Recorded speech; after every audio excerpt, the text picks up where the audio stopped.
But like just one of the reasons why you get sugar cravings is when your blood sugars are low, your brain is super smart and its SOS system goes off and you crave sugar. So a lot of people talk about willpower, like I just don't have any willpower, I can't not eat the cookies in the cabinet, but it's really not your fault. It's not about willpower. Hey guys, welcome to this week's episode, and I'm so excited because today's guest is a globally recognized industry leader in weight loss. And who doesn't want to lose another extra pound? And she is the #1 international best-selling author of Why Am I Still Fat? The Hidden Keys to Unlocking That Stubborn Weight Loss. So for more than a decade, she's helped tens of thousands of women and men, not just women, achieve the body that they want. And it's such an honor. Cassie Bjork, welcome to the show today. Thanks, Chantel. I'm super excited to be here. I saw you were at Paleo Fx. I don't know why we didn't connect there. You know what? I had a wedding this weekend, so I was supposed to be there, but I had a wedding I could not get out of. And so we have Michelle Norris, the CEO, on our podcast. And so tell me about Paleo Fx. I was dying to be there. If I could have been there, I would have. Tell me about it. Yeah, what I love about Paleo Fx is it's just such a cool, like holistic health conference where everybody that's there is just wanting to improve their health and energy and vitality. And I speak there every year. And this year I got to speak on why my talk was called Why One Nationally Recognized Dietitian Kissed Her License Goodbye and the Shady Side of the Food Industry and what you need to know about it. So I'm sure we'll dive into some of this stuff today in our conversation, but it's just something I'm super passionate about, and just really, opening people's eyes to some of the stuff that goes on that we don't see. And really, I'm sure we'll dive into like why my approach to health is very unconventional. And my program is called Rule Breakers because we're breaking a lot of the dieting rules that we've been told for years. So it's just really fun to get to share that message from the stage at Paleo Fx and just see so many people that are uniting, with like the same mission and passion, their health in mind. That's awesome. And, I know that you really talk about, just like me, you've tried every diet out there. And even once you tried to count your calories and you gained weight. Tell us about that and tell us about that story. Yeah, I mean, the crazy thing about this is I went into school to be a registered dietitian because I was just excited. Like I was passionate about nutrition and health and helping people. And I knew that like food was the answer to a lot of things. Nutrition is really important. So when I went into school to be a dietitian, they were teaching all of the metabolism equations and calories in and calories out and exercise more and eat less, count calories. So that's what I did. I followed the low fat, low calorie diet. I started running marathons and I restricted my food intake. And for the first time in my life, I started gaining weight. And not just like 2 or 3 or 5 pounds, but like 10, 15, 20 pounds. And before I knew it, I was like 25 pounds heavier than I am now. And I'm sure I'm not the only one who's had this happen before, where you're following all the dieting rules and you're, eating oatmeal for breakfast with skim milk and those 100-calorie snack crackers for a snack. And like, lunch was like whole grain bread with lean meat and fat-free cheese. Like what even is that? But I was eating those types of things. And as I started to gain weight, I doubled down on the dieting rules. So I ate less and I worked out more and I still was gaining weight. Like literally the only thing I was losing was my self-worth and my confidence. And especially being, I was training to be the expert in all things metabolism and weight loss. This was like super, super confusing and frustrating and embarrassing for me. And anyone who's dieted and tried to lose weight probably knows how that feels. So I ask everyone this. I ask every person I meet. It's funny because I had some really great interviews. I had to go to that wedding I was telling you about, and I found these girls who had, you'll see on our Facebook and our Instagram, I just posted these 2 girls that had the most amazing body. They were both like 38 or 40 years old. And I saw their bodies and I was like, oh my gosh. So immediately my husband was like, he saw me like glaring over at them, he was like, oh, there she goes. And I was like, I'll be back. And he's like, of course, I was literally gone he got mad at me because I was gone for like an hour and a half. We became best friends with these girls that I never met. And of course I say, What do you eat breakfast, lunch, and dinner? Tell me everything that you eat. So I'll ask you, what did you eat yesterday? What did your eating look like in the morning, afternoon, everything? Well, it's very different than when I was following the low fat, low calorie diet. I mean, these days I eat more butter than I've ever eaten. For breakfast every day, I have a couple of eggs cooked in coconut oil, and I use like a couple of huge spoonfuls of coconut oil in the pan. And then I put some spinach in there and I kind of just saute it all together. And then I usually do, today I did like half of a sweet potato sauteed in there with the eggs. Yesterday I did like half a banana on the side with some almond butter on it. I always think of things, I think of it like protein, fat, and carbs. So PFC, you want to have protein, fat, and carbs every time you eat. And this is, this has taken a lot of like unbrainwashing for me, because back in the day, a lot of, we were taught in the 1970s that you're supposed to eat less fat, that like low fat is like the holy grail, and we're supposed to like restrict calories and fat. But the problem is, and what I found, the crazy thing is, like, as I was gaining this weight, I started to really look into the research, and I was like, holy cow, my whole dietitian education isn't even based on actual science. And I found that there's a lot of really scary intertwinings with like the big food industry and the pharmaceutical industry and food sponsorships and food manufacturers and my dietitian education. And that's where it became very like interesting and eye-opening for me. So I started to look into the research, and I realized that like, wow, your metabolism, there's actually a lot more to it than just food and exercise. You have to take into consideration things like hormones, thyroid, stress, sleep, supplements. Like, yes, food matters. And I'm glad we're talking about food because it's really important. And exercise matters too. But all of these different pieces of the puzzle, which would end up becoming chapters in my #1 international bestselling book called Why Am I Still Fat? Because we have to look at all of these pieces of the puzzle. So for me, food is important, and I eat pretty well. I mean, I eat more fat and more calories than I've ever eaten in my whole life, but it's not just about food. These days I focus so much more on like self-care and keeping my stress levels down and doing the right types of exercise, but not too much, and making sure to rest. And we have to like look at all of the pieces of the puzzle. So, okay, so let's go back to what you ate. So in the morning you had those 2 eggs with coconut oil, you had a little bit of sweet potato, and then what about for lunch? So for lunch, I always have a huge salad with like a really big piece of salmon or some other type of fish, but I usually have salmon.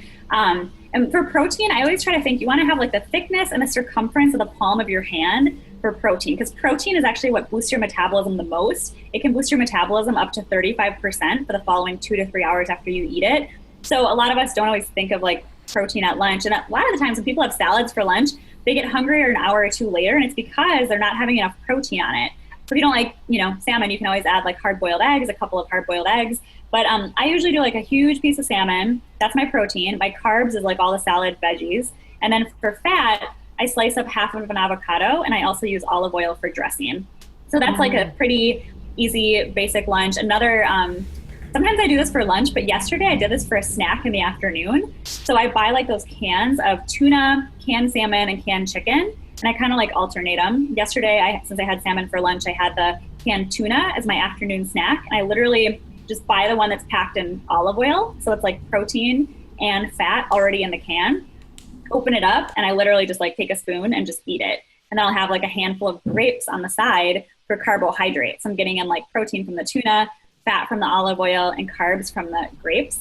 I always try to think like that, like the whole PFC. And then for dinner last night, I actually had fish again because my neighbor cooked dinner, and I went over there and she was making these, I think they were just like tilapia fish fillets, but that was my protein, and she cooked them in coconut oil. I watched her cook it in coconut oil, and then she served sweet potatoes, and she had like broccoli and asparagus on the side. So I just had like a bunch of different carbs. So it was like protein, fat, and carbs every time you eat. And the reason it's important is that actually helps keep your energy levels up, your blood sugar levels stable, it helps keep your metabolism boosted, helps you lose weight if you want to lose weight, because having the protein, the fat, and the carbohydrate, they all work together to keep everything nice and stable. If you skip any of them, you're just not going to be as balanced, and you'll probably feel the effects too. So I know you spoke at the Paleo Fx conference. Are you like a big advocate? Like, is that the majority of your diet? Would you say you eat 80% paleo? Would you say you eat 90% paleo? What's that ratio for you of how much of your diet would be basically lean meats or just meat, fruits, and vegetables? I'm like a lot more liberal than I think a lot of paleo people are. I'm pretty in line with the approach, but I think like back when I was like trying to lose weight, I was a lot more clean eating and like stricter about like following close to that paleo approach. But then when I reached my goal weight, I really started to, just not be like so stressed about food. So I think for me, I really do focus on fruit and vegetable carbohydrates for the most part. But I'm not going to say that I never have like a piece of bread or a cupcake or something like that. What's interesting is ever since eating a lot cleaner and following more of a paleo approach, I noticed that I pay attention to how my body responds. And if I have something like ice cream or a cupcake or even a muffin or something like that, I notice that like I feel different. I feel tired after and I get brain fog and I don't, I crave more sugar because sugar is addictive. And the more we eat, the more we crave. We get into this vicious cycle. It's so easy to fall into that vicious cycle of sugar addiction. It's actually something that I struggled with for a long time, was getting those super compelling cravings for sugar, which we can talk about in a little bit too. But like just one of the reasons why you get sugar cravings is when your blood sugars are low, your brain is super smart and its SOS system goes off and you crave sugar. So a lot of people talk about willpower. Like, I just don't have any willpower. I can't not eat the cookies in the cabinet. But it's really not your fault. It's not about willpower. It's actually a biochemical response to not keeping your blood sugar stable. So for me, when I do eat, protein, fat, and carbs every time I eat, I don't crave sugar as much.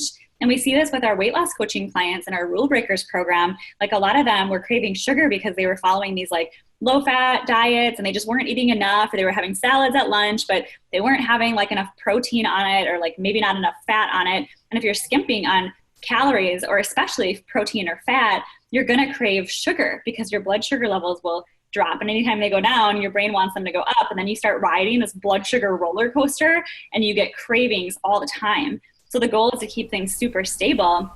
And that's where you don't get the sugar craving. So for me, I eat pretty clean. I don't know what the percentage of paleo would be. Probably, I don't know, maybe like 50 to maybe closer to like 75%.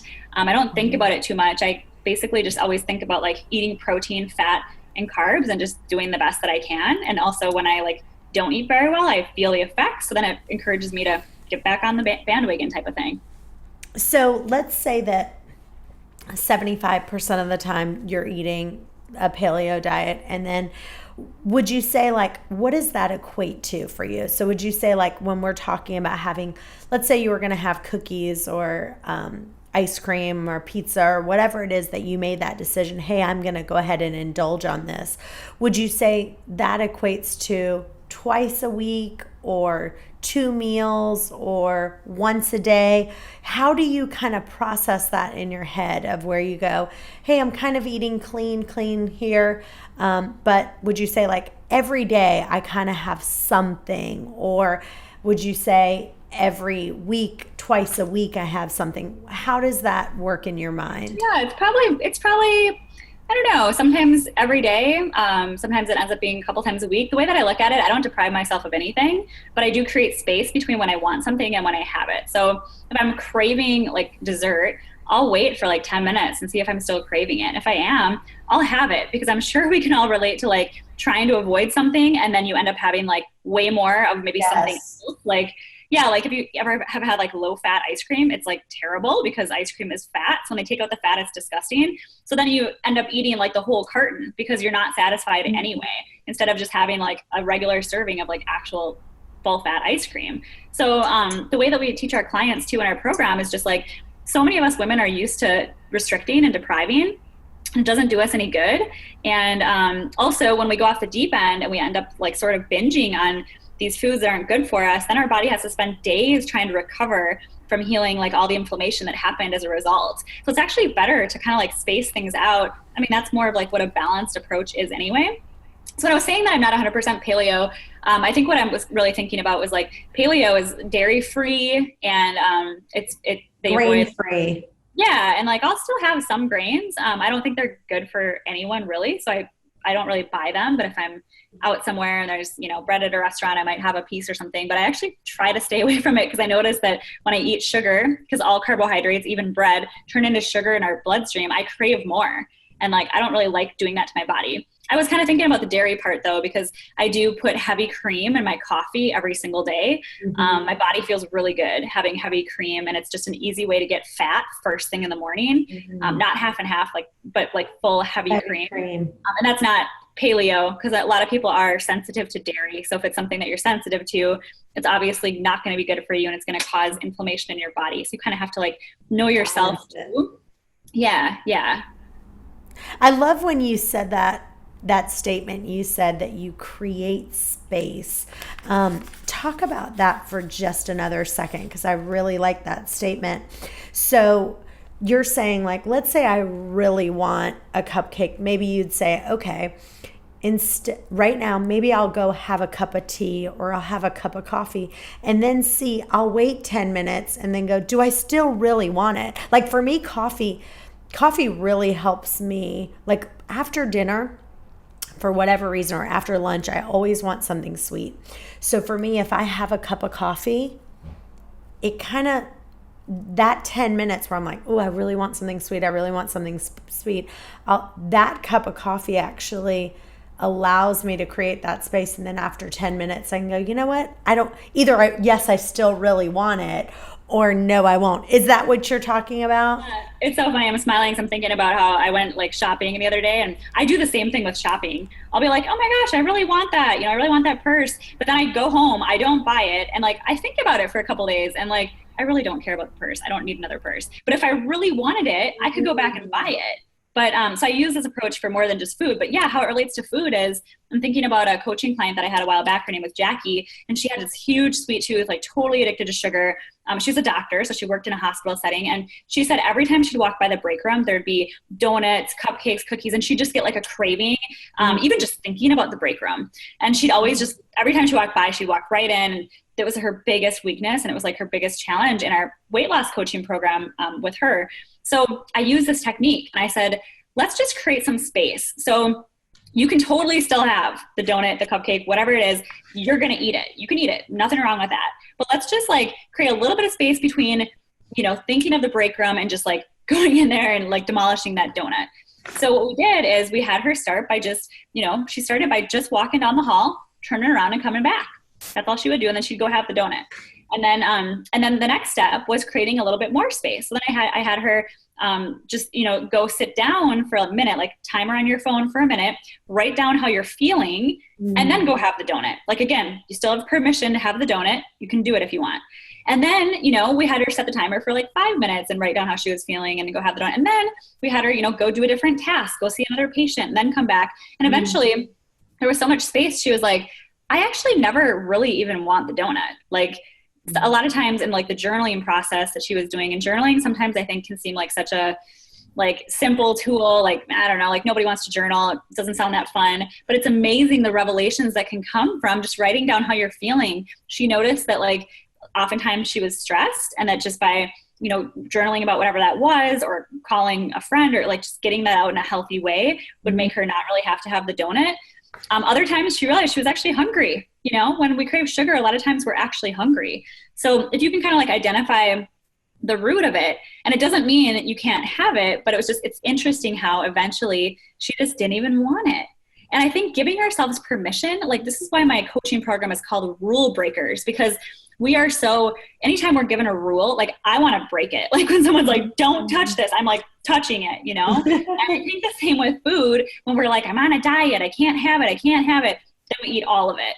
Like that's oftentimes what happens. And we see that with our clients. They have like these binge days, or like Saturday is binge day. So then they restrict all week, and then they just like go crazy on Saturday. And that's just like the worst thing you can do to your body. I'd rather have them having dessert every freaking night if they want it, instead of like harming your body that much in one day. So that's kind of like my approach in general, is having more of a balance. Like, give yourself permission. It's okay. Like, you're a human. You can have dessert and you can lose weight and feel your best. You can do both. I love that. And I love, the idea of what you said about the journaling or calling a friend. What was that game show where you could like pick up the phone? Yeah, like you could phone a friend if you, whatever it was. But that's what you need to think about. It's like, call a friend right there. Find someone who you can call and go, hey, what I want to do right now is go eat all those brownies, but I'm not going to. What I'm really feeling is I'm overwhelmed at work, I'm stressed. And the other piece that I want to add to what you said is just, are you hungry? Like, are you physically hungry, or are you using it for something else? Hey guys, we absolutely love getting your questions into the podcast, but we're also interested in your journey. So if you've started intermittent fasting and have some success, or even struggling a little bit, we want to hear about it. Email me your intermittent fasting stories to Chantel@ChantelRayWay.com. Now back to the show. All right, let's jump right in. This is from Monica in Virginia Beach. I've never had much of a sweet tooth, but it's been insane for the past couple of months. Literally every time I eat lunch or dinner, I immediately crave something sweet. And I'm not talking about 1 or 2 bites. And this is actually new for me, as I've always been a savory person. Number 1, what could be the explanation of this? And number 2, how do I keep it under control? Monica in Virginia Beach. Yeah. So what's interesting is if this is like when she's eating. So there's 2 reasons why we have sugar cravings. Number 1, I've mentioned, is when your blood sugar levels are low, we crave sugar. So that's number 1. Number 2 is you can actually be low in the neurotransmitters, which are brain chemicals. It's a fancy word for brain chemicals. You can be low in those, and those are needed in order to create glutamine, which is the most abundant amino acid in your body, is required to create neurotransmitters, which are required to determine whether or not you get sugar cravings. So if you're low in glutamine, then you end up being low in these brain chemicals that actually bring your sugar cravings down. So for me, I'm someone who's like super sugar sensitive. So I have to take this supplement every single day in order to actually make sure I don't have sugar cravings. So those are like the 2 reasons, like you're either low in the brain chemicals or your blood sugar levels are low. So I think it's interesting that she's having cravings when she's eating. So it makes me think it could be one, it could be both. It could be that she's just low in her blood sugars. Her blood sugar levels are low. And once she eats, if it goes away, then I would know that like that was probably the problem. But if you're someone who's just craving sugar all the time and like 1 or 2 bites, like doesn't satisfy it, then it could definitely be that you're low in these neurotransmitters. So then what I recommend doing is taking some L-glutamine. It's an amazing supplement. It's the most, natural supplement you could possibly take because it's already the most abundant amino acid in your body. It's just that a lot of people are low in it. And so it's super easy to take. You can take it in a powder. I formulated a product called Pure Gluta-Caps, which is like super potent. It's for people with intense sugar cravings like me. And you can just take capsules or put it on your tongue, and it actually helps to prevent sugar cravings and bust them in the moment. So those are kind of like the 2 different reasons. And a lot of people don't realize this. A lot of people just realize, or they just believe that it's all about willpower. And I think the most empowering thing about realizing that sugar cravings are not about willpower, they're actually a biochemical response. It can make us more empowered because there's something we can actually do about it. We either need to eat, protein, fat, and carbs and stabilize our blood sugars, or just take more glutamine, the most abundant amino acid in your body, and just help your body to make more of these neurotransmitters so that you don't get the sugar cravings. Now, the interesting piece of this is we can actually physically take away the sugar craving. So Pure Gluta-Caps will take away your sugar craving. It's crazy. It's almost too good to be true. Like it's like a miracle, is what a lot of our clients say because they've never experienced this before. And you can still crave sugar because sometimes the craving is actually not physical. It's like when you find yourself standing in front of like the snack cabinet and you're like, I'm not even hungry, but I'm trying to find something to eat. It's that like habitual, emotional, like there's all these other reasons why we eat. We don't just eat because we're hungry. So it's interesting to start by taking away the physical sugar craving and then noticing what's coming up.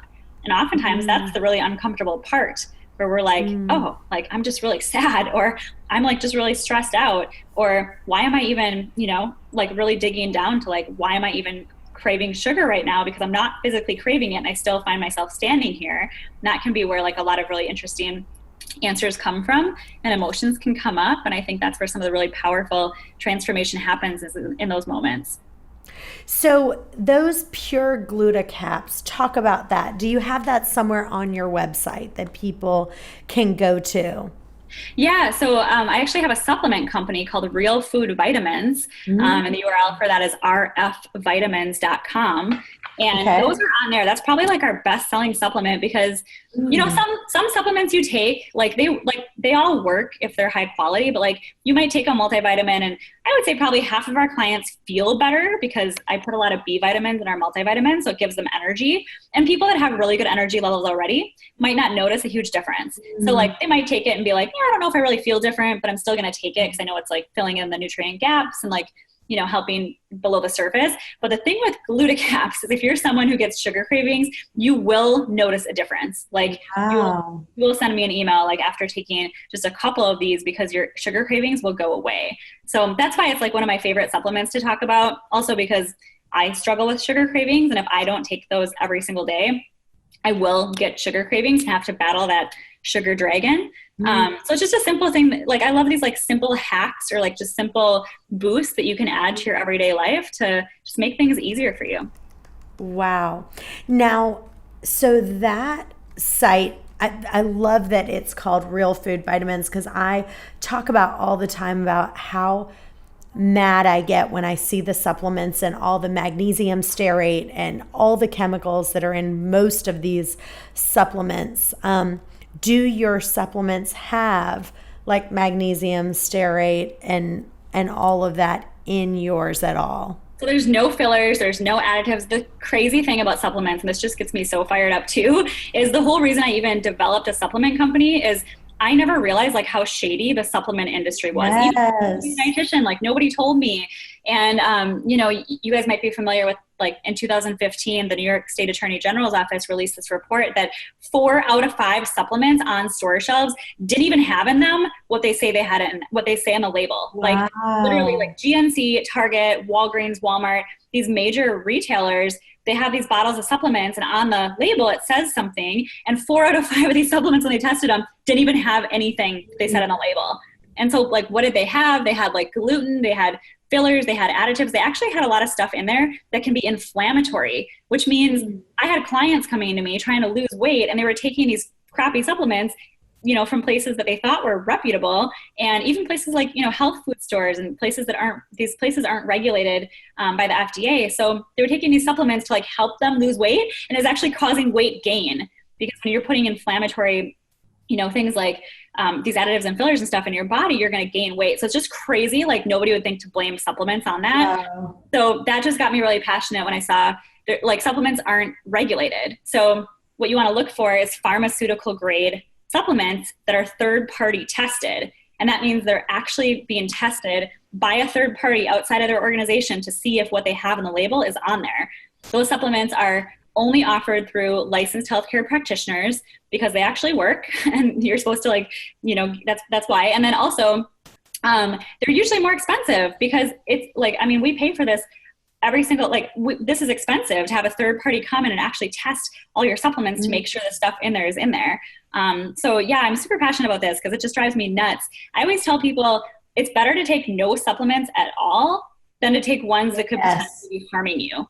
So just always keep in mind, like keeping it really simple and making sure if you're using supplements, getting them from a trusted source.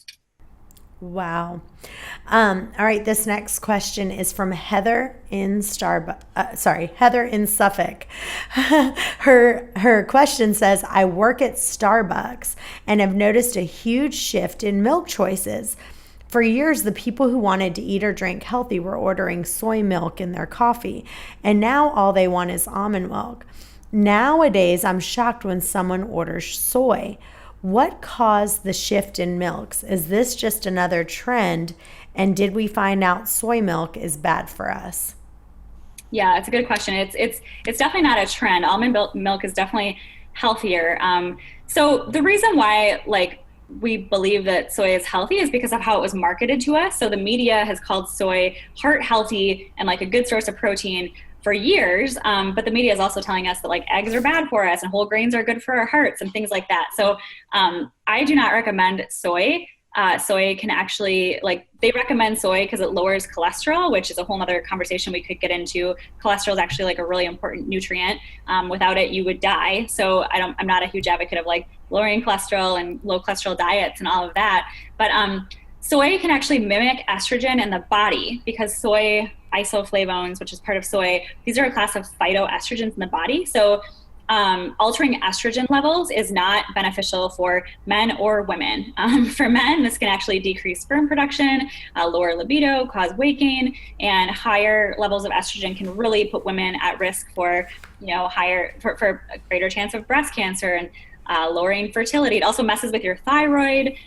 So it messes with your hormones, your thyroid, and a lot of soy products endure a lot of processing and stuff. So soy, long story short, soy is just not good for us. And I always look at all these missing pieces of the puzzle, kind of like we were talking about. I outline all of these in my book. So I'm looking at hormones and thyroid, and you have to have all these pieces of your personal, body and health puzzle in place. And soy is one of those that can really wreak havoc on a lot of them. So it's just better to keep it out. Almond milk is great because almonds are a healthy fat.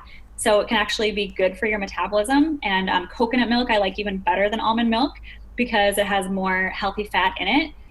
So it helps me think more clearly. It's good for cognitive function and your waistline and your metabolism and keeping your blood sugar levels stable. So you just feel consistently energized throughout the day. Helps with weight loss. So those are definitely better options than the soy. Awesome. Well, we are going to give away a copy of your amazing book that is an international bestseller, by the way. It's called Why Am I Still Fat? And I love that title. So if you go to our Facebook page, go to chantelrayway.com and hit our Facebook page or Instagram, we're going to give one lucky person a copy of your book, which I am so excited about giving away. But if people want to find out about you, and I'm so excited about your supplement line, so that's amazing. But if someone wants to find out about your coaching or anything that you have to offer, where do they find you at? Yeah, thanks, Chantel. Cassie.net. That's where the party starts. Cassie.net is kind of where everything is. I have my vitamin company linked over there too, but the vitamin company is rfvitamins.com. I hang out a lot on Instagram. My Instagram handle is Cassie.net. You just have to actually spell it out. So it's CASSIEDOTNET. So there's no actual. Oh, okay. Gotcha. But yeah, I'm excited to give away a copy of my book. I think, so just to clarify too, the title, why I chose the title, Why Am I Still Fat? That's literally the most frustrating, emotionally charged question. We get that question from our new clients all the time because they're like, I've tried everything to lose weight. It's not working. I feel more like a failure. The only thing I've lost is self-worth and confidence. Nothing's working. And so they're asking that question. And then, the hidden keys of unlocking that stubborn weight loss is the subtitle, because we're really looking at all these keys, these missing pieces of the puzzle that are overlooked by most dietitians and healthcare practitioners. We've got to look at the big picture in order for your body to work how it should. So these are in the book, I go through 14 of the hidden, never talked about keys for metabolism and weight loss, which, we've touched on a few of them already. So if people want to go deeper, definitely grab that book or win your copy. That's awesome. Well, thank you so much for being on the show. You are amazing. And I feel like I've fallen in love with you already. Aww, thanks, Chantel. Thanks so much. And if you have a question that you want answered, go to questions@chantelrayway.com. We'll see you next time. Bye-bye. Bye.